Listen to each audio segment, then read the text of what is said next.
In today's video, I'm going to teach you how to create a desktop wallpaper in Canva. We'll start from a blank canvas and finish with a polished wallpaper you can proudly use on your computer. I'll walk you through logging in, setting up the right size, customizing the design, refining the layout, and exporting it in the best format for your needs.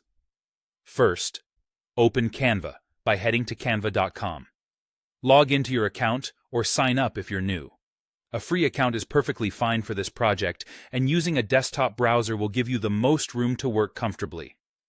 Next, start a new design. In the search bar at the top, type Desktop Wallpaper. Click the Desktop Wallpaper option. Canva will open a blank canvas at the correct dimensions, so you don't have to worry about sizing for your screen. If you see templates, you can browse them for inspiration, but we'll start with a clean slate so you can make it truly yours. Now let's customize your design.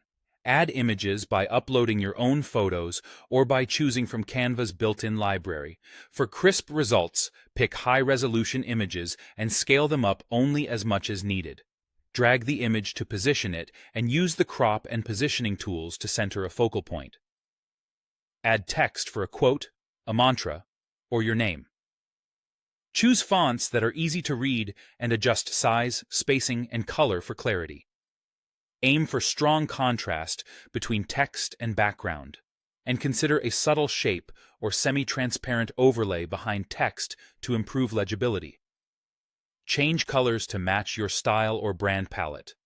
You can update the background color, recolor elements, and use the color picker to stay consistent across the design.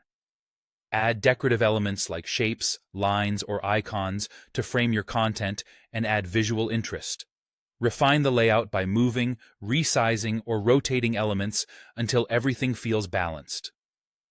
Use alignment guides and snapping to keep items tidy.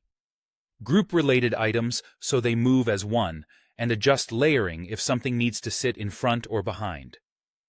Leave some clean space where desktop icons typically live, often along the left or top edge, and keep important text away from the very edges. A simple composition with a clear focal point often works best for everyday use. When you're happy with the result, it's time to download. Click Share. Download. Choose PNG for crisp text, icons, and graphics, or JPEG if your design is photo-heavy and you want a smaller file. Then download your wallpaper and you're all set.